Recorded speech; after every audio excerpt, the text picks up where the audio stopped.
بسم اللہ الرحمن الرحیم۔ حضرات محترم، آپ حضرات درس بخاری سماعت کر رہے ہیں۔ بخاری شریف سے ہماری حدیث نمبر 660 جاری اور ساری ہے، جس میں اس بات کا تذکرہ ہے کہ قیامت کے دن اللہ تبارک و تعالیٰ ان خوش نصیبوں کو اپنا عرش کا ٹھنڈا سایہ عطا فرمائے گا۔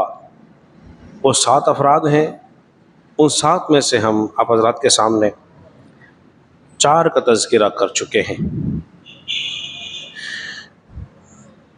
اس میں سے ہے عادل حکمران، عدل کرنے والا حاکم، وہ نوجوان جس کی جوانی عبادت میں گزری ہو، جس کا دل مسجد میں لگتا ہو،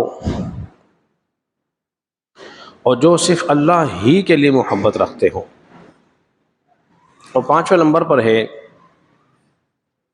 جسے کوئی عورت گناہ کی دعوت دے اور وہ اللہ کے خوف سے ڈر جائے، یعنی کہ خوف خدا رکھنے والا، اللہ کے خوف سے لرزنے والا وہ شخص ہوگا، اس کو بھی اللہ تبارک و تعالیٰ قیامت کے دن اپنے عرش کا ٹھنڈا سایہ عطا فرمائے گا۔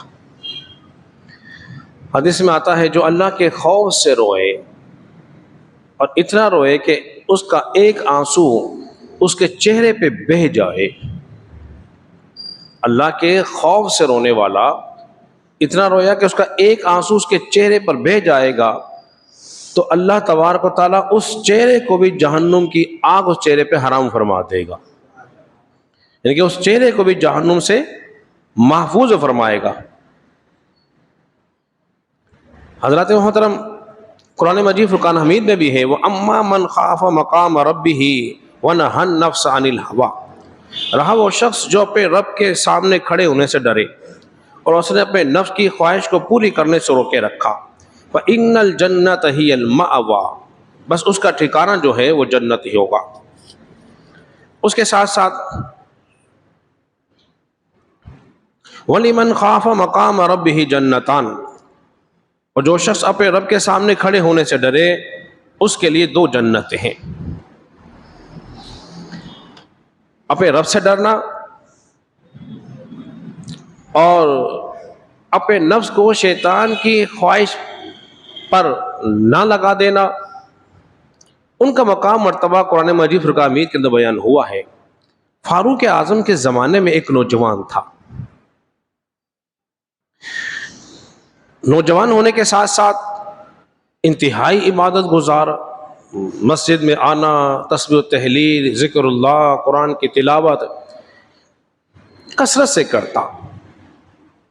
فاروق اعظم رضی اللہ تعالیٰ عنہ جب اس نوجوان کی عبادت کو دیکھتے تو رش کرتے، خوش ہوتے کہ جوان بھی ہے اور ساتھ ساتھ اتنا ہی بڑا جو ہے وہ اللہ تبارک و تعالیٰ کا عبادت گزار بھی ہے۔ جب وہ مسجد سے آتا، اس کا ایک والد تھا، خدمت گزار بھی والدین کا۔ دیکھو، ایک ہوتا ہے عبادت گزار ہونا اور ایک ہوتا ہے والدین کا خدمت گزار ہونا۔ بسا اوقات ایسا بھی دیکھا گیا ہے کہ عبادت گزار ہوتے ہیں لیکن والدین کے خدمت گزار نہیں ہوتے، بعض والدین کی خدمت گزار ہوتے ہیں مگر عبادت گزار نہیں ہوتے۔ لیکن مزہ کب آتا ہے جب عبادت گزار بھی ہو ساتھ ساتھ والدین کا خدمت گزار بھی ہو۔ ہوا کیا پھر؟ تو وہ نوجوان جب نماز عشاء پڑھنے کے لیے اپنے گھر آتا تو راستے میں ایک عورت تھی، اس پہ فریفتہ ہو گئی اور اس کو گناہ کی دعوت دینے لگی۔ چونکہ جوان تھا اور عبادت کا رنگ اس پہ اور چڑھا ہوا تھا، نوجوان ہو، خوبصورت ہو، اس کے ساتھ ساتھ اگر عبادت کا رنگ اور چڑھ جائے تو پھر اس کی خوبصورتی میں مزید اضافہ آ جاتا ہے۔ تو وہ اس کو گناہ کی دعوت دینے لگی اور وہ اس کو نظر انداز کرتے چلا جاتا۔ شیطان ہے نا، کبھی بھی کسی بھی موقع پہ انسان کو بہکا دیتا ہے۔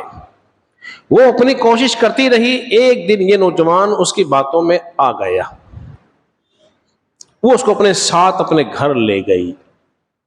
ابھی یہ دروازے پر ہی پہنچا تھا کہ اس کو ایک آیت کریمہ یاد آ گئی، ان الذین اتقوا اذا مسهم طائفۃ من الشیطان، بے شک جو لوگ اللہ سے ڈرتے ہیں انہیں اگر شیطان کی طرف سے کوئی خیال چھو بھی جائے اس سے خبردار ہو جاتے ہیں، ہوشیار ہو جاتے ہیں۔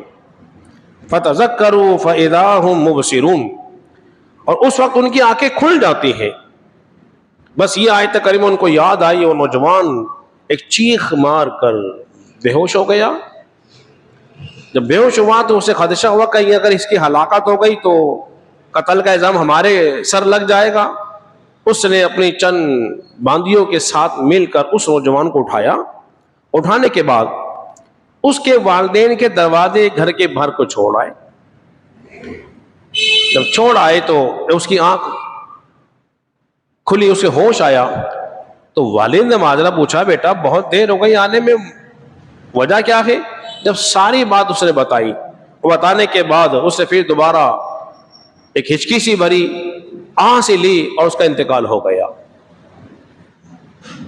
خوف خدا سے اس کا انتقال ہو گیا۔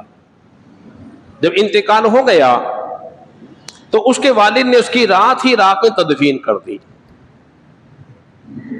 جب رات ہی رات میں تدفین کر دی، فاروق اعظم کو وہ نوجوان نماز فجر میں نظر نہ آیا۔ پوچھا کہ وہ نوجوان کہاں ہے؟ کہا گیا کہ اس کا تو رات میں انتقال ہو گیا۔ آپ اس کے گھر گئے، والد سے پوچھا تمہارا بیٹا نہیں آیا نظر مجھے؟ کہا کہ اس کا تو رات انتقال ہو گیا۔ آپ نے فرمایا مجھے تم نے اطلاع کیوں نہیں دی؟ فرمایا امیر المومنین آپ ملک کے سربراہ ہیں، آپ کے آرام میں خلل آ جاتا تو ہم نے آپ کو اذیت میں ڈالنا مناسب نہ سمجھا اور اس کی رات میں تدفین کر دی اور سارا واقعہ سنایا۔ آپ نے فرمایا اچھا ٹھیک ہے ایسا کرو، پھر مجھے اس کی قبر پہ لے چلو۔ اب اس کی قبر پہ لے گئے۔ فاروق اعظم نے وہ آیت کریمہ پڑھی وَلِمَنْ خَافَ مَقَامَ رَبِّهِ جَنَّتَانِ، جو اللہ کے حضور کھڑے ہونے سے ڈرتا ہے اللہ تبارک و تعالیٰ اس کو 2 جنتیں عطا فرماتا ہے۔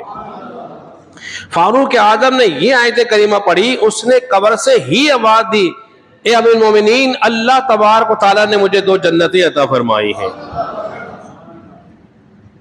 اللہ کے خوف کا کمال دیکھیے، کاش یہ نعمت ہمیں مل جائے۔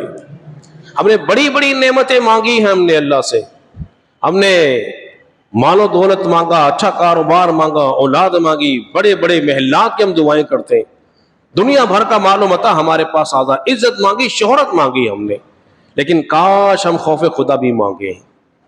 یہ نعمت ہر ایک کو حاصل نہیں ہوتی، کہ جانی بڑے خوش نصیب لوگ ہوتے جن کو خوف خدا ہوتا ہے۔ جس دن یہ خوف خدا دل میں پیدا ہو جائے گا انسان ہر گناہوں سے خود بخود بچتا چلا جائے گا۔ اللہ رب العزت کے بارے میں دعا کریں خالق کائنات ہم سب کو سمجھنے اور عمل پیرا ہونے کی توفیق عطا فرمائے۔